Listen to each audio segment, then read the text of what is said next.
संविधान और संवैधानिक परंपराओं की जगह सत्ताधारी दल के लिए है। वे अपनी अगली प्रमोशन के लिए सरकार के स्पोक्स पर्सन बनकर काम कर रहे हैं, ऐसा हमें दिख रहा है। जब भी विपक्ष सरकार से सवाल पूछता है तो मंत्रियों के जवाब देने से पहले ही चेयरमैन खुद सरकार की ढाल बनकर खड़े होते हैं। उनके आचरण ने देश के गरिमा को बहुत नुकसान पहुंचाया है। देश के संसदीय इतिहास में ऐसी स्थिति ला दी है कि हमें उनके खिलाफ ये रेजोल्यूशन का नोटिस लाना पड़ा। विपक्ष राज्यसभा के सभापति जगदीप धनखड़ के खिलाफ अविश्वास प्रस्ताव लाने की तैयारी में है। कांग्रेस के नेतृत्व में विपक्ष ने मंगलवार को जगदीप धनखड़ के खिलाफ अविश्वास प्रस्ताव पेश करने के लिए उच्च सदन को नोटिस दिया। इसमें सभापति पर पक्षपातपूर्ण तरीके से काम करने का आरोप लगाया गया है। नोटिस में विपक्षी समूह के 60 से ज्यादा सांसदों के हस्ताक्षर हैं। इस अविश्वास प्रस्ताव की तैयारी के बीच सत्ता पक्ष और विपक्ष में राजनीतिक बयानबाजी भी शुरू हो गई है। भाजपा ने नोटिस का विरोध जताया है कि खड़गे जी जो इतने सीनियर लीडर हैं, उनको इतनी इल्म होना चाहिए, इतनी जानकारी होनी चाहिए कि the ruling of the chairman is final and the ruling of the chairman is unquestionable.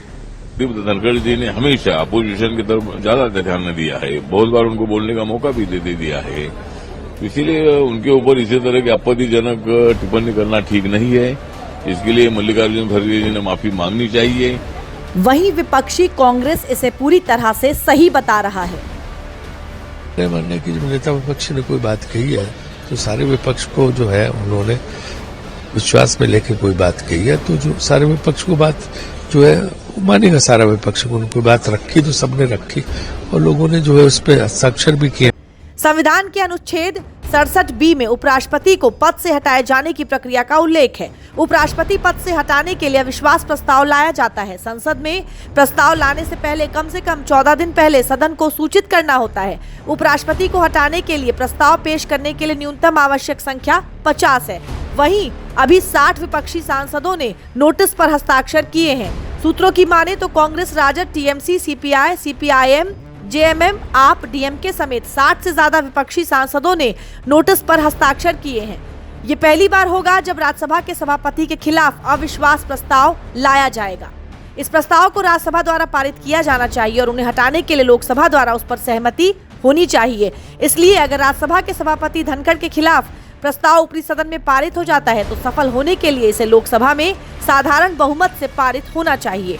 नियमों के अनुसार मतदान करने वाले राज्यसभा सांसदों द्वारा प्रस्ताव को साधारण बहुमत से पारित किया जाना चाहिए। फिर इसे निचले सदन में भी इसी बहुमत से पारित होना चाहिए। क्योंकि विपक्ष के पास स्पष्ट बहुमत नहीं है, इसलिए धनखड़ को हटाया जाना मुश्किल है।